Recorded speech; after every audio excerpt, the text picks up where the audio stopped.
You Brooke, look amazing. I'm getting too famous for privacy. I'm getting recognized everywhere. I love it. Privacy. Welcome to the privacy episode. Tell me Mm. about your look. Who is she? Where is she from? Mm. She's from the Valley. That's where she was discovered. She was discovered at a Rite Aid. You know, like those like discovered at diners kind of stories. This is my too busy to put on makeup, but not too busy to put on excessive amounts of costume jewelry and a bonnet. You're never too busy for that. No. Surely not. I am loving every minute of this. I think it is perfect for the privacy episode. So let's get into it. Privacy or privacy? How do we say it? You say potato, I say get off my lawn. I guess privacy only when you're trying to be, you know, eloquent. Eloquent.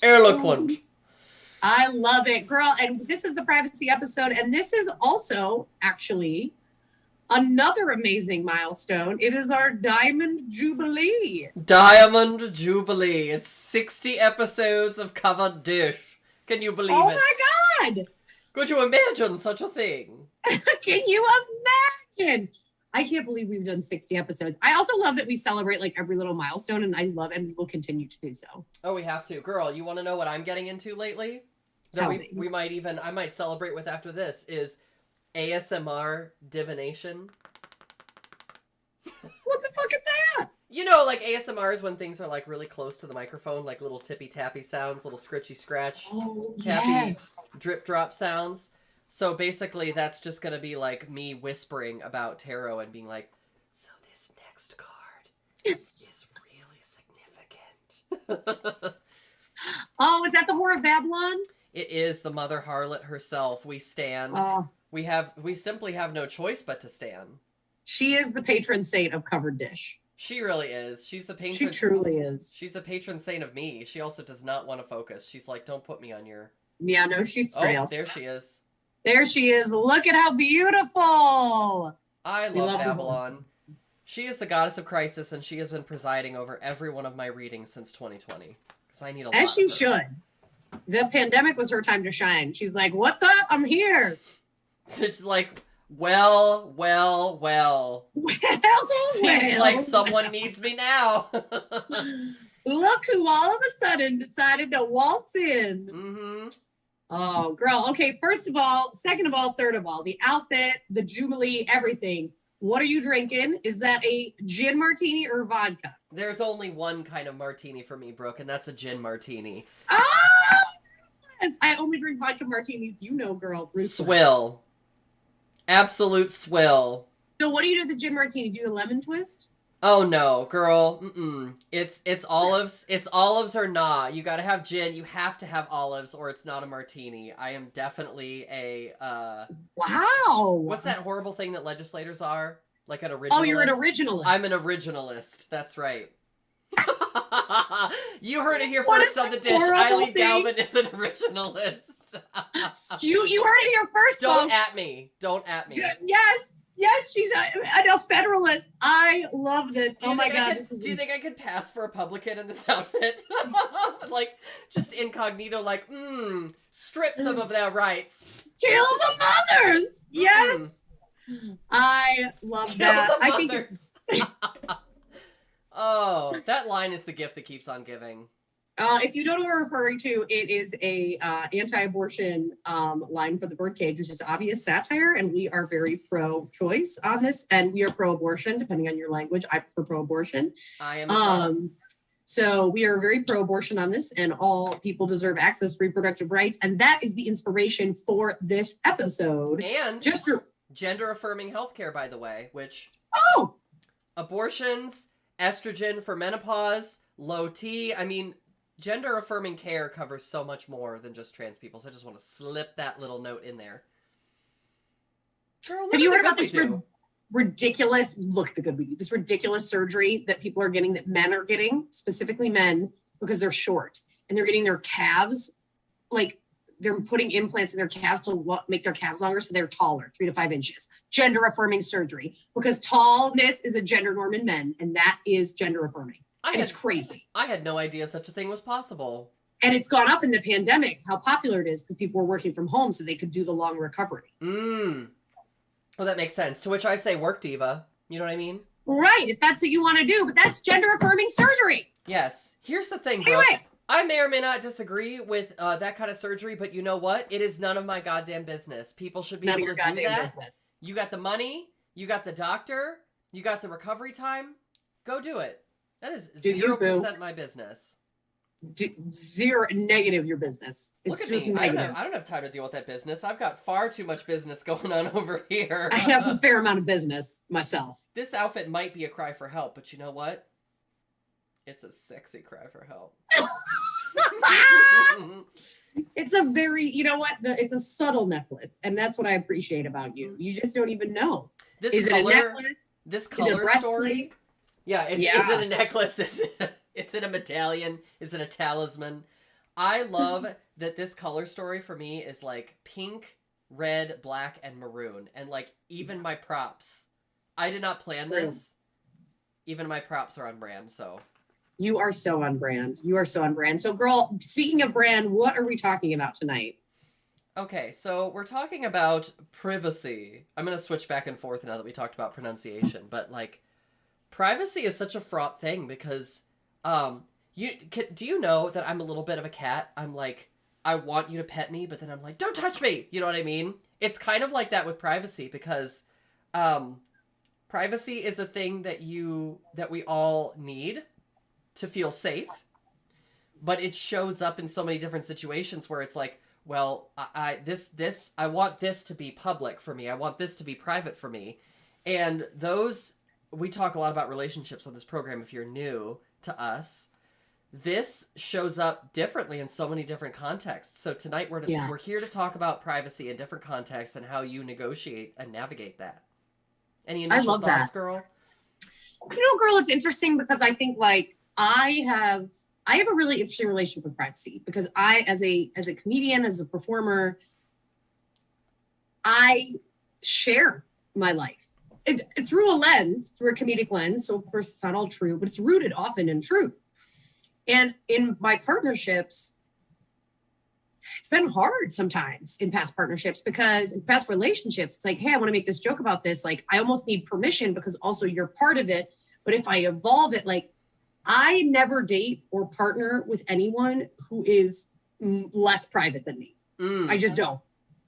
So for me, I'm always actually like gauging from the people in my life, like, hey, is it okay if I say this? And I think when my comedy started, I joked a lot about my family and it really screwed with my relationships for a little bit because they just went, how could you? And I was like, I'm talking about my childhood. It's my right. But they felt my like story. Exactly, that it belonged to them. And I think kind of navigating what I feel like, which is, of course, I think all we have in our lives is our stories. I think they're incredibly important, but like, it is one of those things where I'm almost always navigating with my art, what privacy means less to me and other people. I will say as my comedy has evolved, I've become more private. Oh, interesting. Why is that, do you think? You're just protective. You know? Well, you get too famous. I mean, I don't know if you can tell I'm an extremely private person and I can't do things like go out on the street without just completely covered, just hide myself. Not today. I can't do it today. Girl, I can't do it any day. But yeah, so I think I've been one of those people. I mean, I don't even have like, I need to get better on it. My people in my life, I put passcodes on your phone. Like, I'm just like, I don't even think about stuff like that. And I know that's a huge issue in partnerships, like technological privacy. And I'm just like, whatever. And I'm like, I don't know. How do you feel about it? Well, I'm so glad that you brought up the performer angle on it because being a burlesque performer, there is a performative, like, there's a performative aspect of what is public in that, like, part of what you want to do is make yourself vulnerable on stage in a way that not all acts, but some acts look like, oh, this is something I'm not supposed to be seeing. You know what I mean? Right. So my God. Yeah, that's the sexy part. It's transgressive. And I think a lot of performers and people who get famous have to intentionally separate their public persona from their private persona. So I have done some more, I'm not on that level, but I have done some thinking about that in terms of like my social media presence is very intentionally neutral about a lot of things, because I think that's what professionalism looks like online. And I'm going to talk about shows that are coming up. I'm going to talk about things that I think are important, issues, activism, that kind of stuff. But there is a lot that I'm not going to put online, because that's just for me. That's things that I'm going to work out with my close circle of family and friends. Or we're in such a time where the knee-jerk reaction is to broadcast, and I don't want to broadcast everything, you know? Right. And that's my choice. It's my story. Well, and I think you really have to be thoughtful about that, because I think it's also about protecting your relationships too. You know, and yeah, when things involve other people, it's also a way of being sensitive to them and their needs. Yeah. So, girl, not a big secret, but there is some allure. You are in the IT field. Passcode or no passcode? Oh, always passcode. There always passcode. No passcode is not. Is this a trick question? No passcode is not. What if your phone gets stolen? What are you going to do? Girl, I know, I'm so bad about it. No, I actually have passcodes on both my phones right now. Also, I have 2 phones because I'm very VIP. But I do have passcodes on both my phones, and one has a fingerprint, so that's nice. I like that, because then it's like, okay, that's nice and quick. Okay, what do you do when you're in a partnership and you see someone's passcode and then you see them change it after they know you saw it? I'm not owed the personal information that's on their phone. So I fully expect and encourage people to have their own private life. Yes. Outside of me. But here's the thing. There's a dependency. It requires a certain amount of trust. Yep. That I can feel like at any given time, I trust this person to have my best interests at heart, to understand what's going to make me feel safe and unsafe, that we've talked about boundaries to a certain point. So like, you deserve to have your personal private space. I deserve to have mine. So like, let's cultivate that for each other. This is a mutual thing. First of all, I love that. It's so eloquent. I say it much more quickly, which is, if you look through my phone, we're done. Oh, wow. Well, I mean, sure. Because then the trust is gone. And it goes the other way. If I look through your phone, we're done. There is, to me, that is not only a breach of trust, but also like, even me looking through someone else's phone is like a breach of trust on both ends. Like, it's just like, how did we get here? How did we get here? Exactly. Girl, this is piping hot tea, because, you know, not everyone agrees on this. Yes, get in the chat. Please get in the chat. Tell us your perspective, because there are plenty of people out there. I have heard on Instagram and TikTok and all these, you know, like youthful apps. People talk. The youths. People talk, and they say, you know, if I can't look at your phone at any given time, then like you have something to hide, and that's a problem. And it's like, girl, no. Like it literally. You can talk about whatever you want on your phone. It's not my business. No. And like, I think you make a great point. And I really actually love how you said it. It was much more eloquent than how I said it. So I'm going to steal it, which is, you know, we deserve private spaces, and those are both like actual spaces and technological spaces. And now, like, with the public square being tech and everything, like, there's so many spaces that are public. Like, how do you know what I mean? Like, you know, I don't have a space in the house that's necessarily mine, like, where I'm like, oh my God, you can't go in there.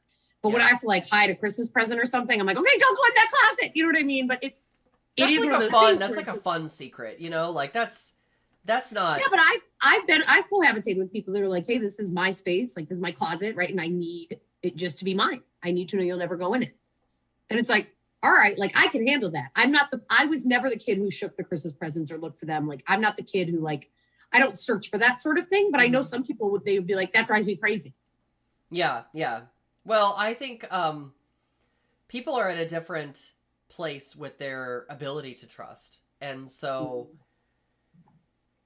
sometimes you got to talk about this is difficult, right? Because if you have a history of being a history of betrayal, or you have difficulty trusting, or you're working through some trauma from earlier in your life, then you might have a harder time with not knowing what's going on. You might have, it might be more likely for your imagination to go to you're going to assume the worst. Absolutely. And I think, like, that is the parade of terribles you have to check in on, like kind of what you talked about a few episodes ago, the catastrophizing, where it's like, oh my God, like, I've always had partners who've been on the apps, like even for friends or whatever, like Bumble or whatever. Yeah. And you see the notification or OkCupid or I don't even know the app, whatever apps. I never use apps. I'm so bad at them. I've always been bad at them. It's not like, oh, I'm not cool. I'm too cool. That's not it. I'm really terrible at them. But I'm on Christian Mingle right now. Yes, farmersonly.com. Farmersonly.com/Eileen.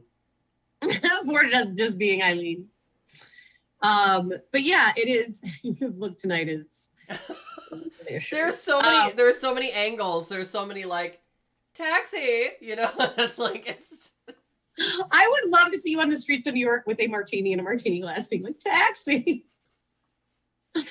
Oh, I love it, but ma'am, that's not legal. And your brain goes places like, oh my God, you have like a notification from Bumble or a notification from like an app, right? Like your brain will go and it's like, no, whatever. Like this is, your Instagram. It doesn't even need to be like, you know what I mean? People sliding into other people's DMs and stuff. So it is one of those things where the baseline has to be there for trust. So you're not constantly like, well, if it's this app, well, if it's that app, blah, blah, blah. But you could go down a rabbit hole. It's dangerous. Yeah, dangerous. You could get stuck. Your ankle could get twisted. So do you have any spaces like in the house that are like yours? This is it. No, all the rest of the space. So, my partner has lived in... My partner has lived in his house for a long time. And we lived apart for the first 5 years of our relationship. And that's partly because he was coming out of a long-term relationship. I was just coming out of grad school. So we were in different places of our lives where we weren't really sure what was going on or how things were going to evolve and change. So it's really important. Why are you smiling like that, girl? Why are you smiling 5 years like that? 5 years. I'm like, I moved in with my fiance after 3 months. Like, keep going. No, this is fine. That was what worked for us, everyone's different that way. It was a mutual thing. It was like neither one of us really want to cohabitate quickly because we were processing our own stuff. Yeah. And also I didn't want to move in right away because he's lived here for a long time. I mean, this is where his previous long-term relationship was. Like it had a lot of history. This place had a lot of history. So it just worked out. I had moved around a few times in Old North, and then one summer it was like, okay, it's the lease is up. It's time to make a decision. It was like, is this the time that we want to move in together? Yes. So this room, which is in the basement, used to be unfinished, and I needed a place to put my bedroom furniture. Mm-hmm. So he finished it, and girl, like he hangs drywall and stuff. It was great. I just sat in a lawn chair and I was like, "Good job, hon." You did it. I mean, you went to Home Depot with me. You've seen what happens when I try to do like home improvement projects. Yeah, just drywall screws spray everywhere. Never saw them again. It's just piles of wood glue. You're just throwing it. Yeah. It's just like stuck in my hair, Yes. So he finished this room, and then I put my bedroom furniture in. And what's really sweet is that sometimes I feel like he feels nervous about coming in here, which is not. Yeah. I really appreciate that, but it's like, no, this is part of our space. But I appreciate that I have sort of been able to cultivate this as my own kind of personal sanctuary. Yeah, and I can always come here and just feel like if I truly need to be by myself, this is kind of where I am to do. Divination or commune with the spirits or that kind of thing. Right.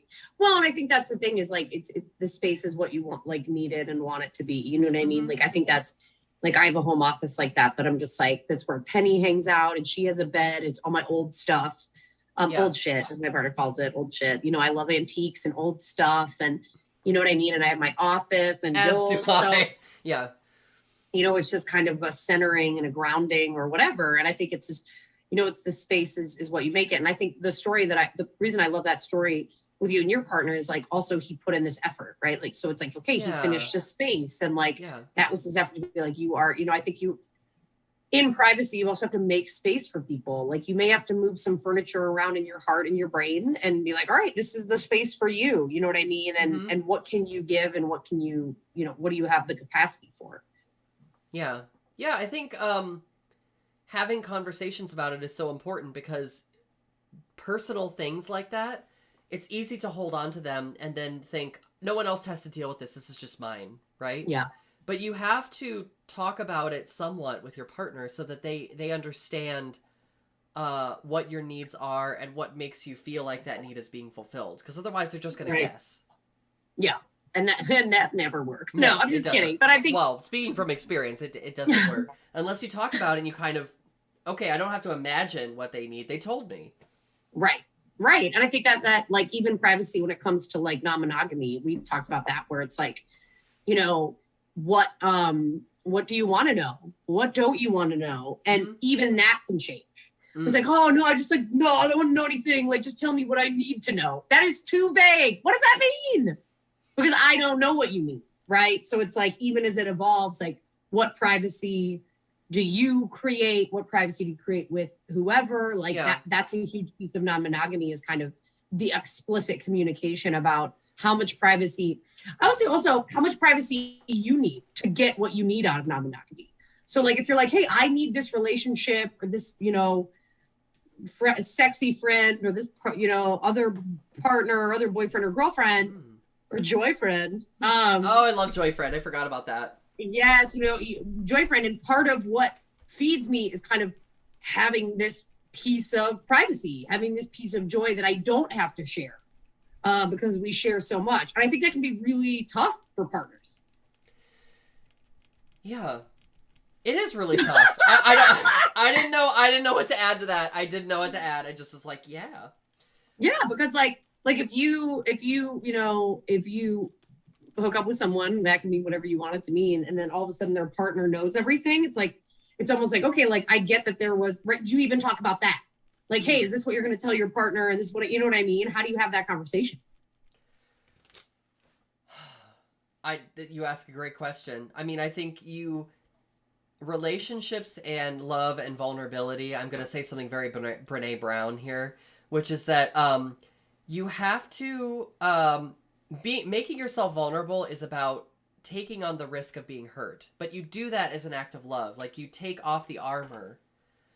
Being vulnerable means taking your armor off because you know that there is the possibility of being hurt, but you do it. You make yourself vulnerable because ultimately you want to grow the relationship. You want to be there for your partner. And so non-monogamy is a great example with that, because if you're talking about I need a little bit of space for non-monogamy, then that's going to open up the conversation of like, are we meeting all of each other's needs? Right. And do we have enough trust here in order to support this additional component of our relationship? Yeah. And you might not get it right the first time. No, you will not. I think you won't. I think you can actually, I love that you're like, you might not. I'm like, you won't. Because I think even framing it, and I know you like didn't mean it like this, but like even framing it as right and wrong. Like, I just think there's no wrong way to live your life in a relationship or relationships. I just don't think there's a wrong or right way. It's the way that works for you. Mm-hmm. And, you know, I think that's the biggest difference between dating in my 20s and my 30s is kind of just being like, oh, the judgment. Oh, this is how, you know what I mean? Like, oh, well, no, they've been together for whatever, and this is what they're doing. And it's like, no, okay. That, you know, success isn't determined by the length of a relationship or what I think of it. You know, it's really about the individual. And I think especially when it comes to non-monogamy, the explicit communication in advance of what privacy serves everyone. Mm-hmm. Because the level of privacy I may need in a partnership may look very different than my other partner or my partners. And it really can get difficult. So the over communication is key. Yeah. You know, abstracting out one layer from, like, we were talking about how do you know if a relationship is being successful? You know about critical success factors, CSFs?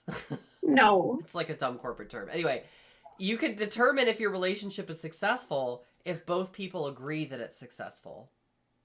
Mm. What do you think about that? What do you think about that? What do you think about that? What do you think about that? Yeah. Right. Like, and it's just, and you look in and you're like, oh my God, this is something. Yeah. Other people might not be the measure of their success. Right. But you know what? It's not their relationship. Yeah. No, 100%. Privacy. Privacy. All right, girl. Closing private thoughts? You want me to share a private thought? Oh, I don't know. Well, your thoughts on privacy or something controversial you feel about privacy. Controversial yet brave on this program. Yes. I think that if you do enough preparation and it is like on purpose, this sort of performative breach of privacy can be kind of sexy. Oh, okay. What do you think about that? I mean, I don't know what that means. Well, and it's all about acting skills. Like someone, let's talk about, okay, so we do talk about some adult topics on this program. So you know about cuckolding, girl? Yes. Okay, so cuckolding is this sexual interest where someone else will have sex with your partner and you watch. And you might have an additional role play moment in that where you sort of act like it's not the thing that you want to be happening, right? Because the performance of non-consent is not the same thing as actual lack of consent. Tricky difference. It's a tricky difference. Yeah. So that's why we have things like safe words, right? Like if a boundary is actually crossed, then I say pineapple and we stop. Like that's the most that's the most dumb basic example of a safe word. But you know what I mean? Like something you wouldn't normally say in the bedroom. Yeah. So I think there is one kind of like cuckolding play that I've heard about where someone like, you know, two people are going at it and the partner bursts into the room and it's like, oh my gosh, I had no idea that you two, what is going on here? And then that becomes part of the experience because being caught, that's another one. The act of, actually, that's probably a lot more tame than me going straight to, I went straight to Sexuality 205. I love it. I skipped the undergrad course. I skipped all the prereqs. I'm sorry. Yes, I love it. Well, no, but that, you know, something at a bar where like you're caught flirting or something, it doesn't, you know, again, for sure. Have to go to you don't have to go right to that. But you don't have to go straight to Pornhub if you need to. It was really intense. No, I love that. And I think it's, you're just like, you know. I mean, girl, look at me. Do I look like I'm anything but intense? Yes, I love it. No, I love that. And I think that's a good point that like, it's also that play, that play is part of it. You know what I mean? I think that's, girl, I'm terrible at that. Even the fake getting caught, I like freak out. I can't handle it. It's my old shit, my old baggage. So Godspeed if you love that. Cause I am like, bye. You want to know something very personal about me? I'd love it. I am not good at role play because I can't take it seriously. I really can't. I really can't take it seriously.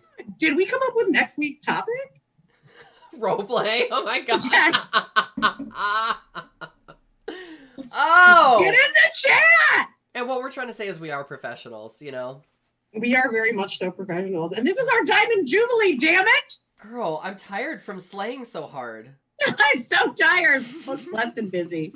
Well, we are coming to the close on Covered Dish, which we are always sad to see. We will be back next Tuesday at 7 p.m.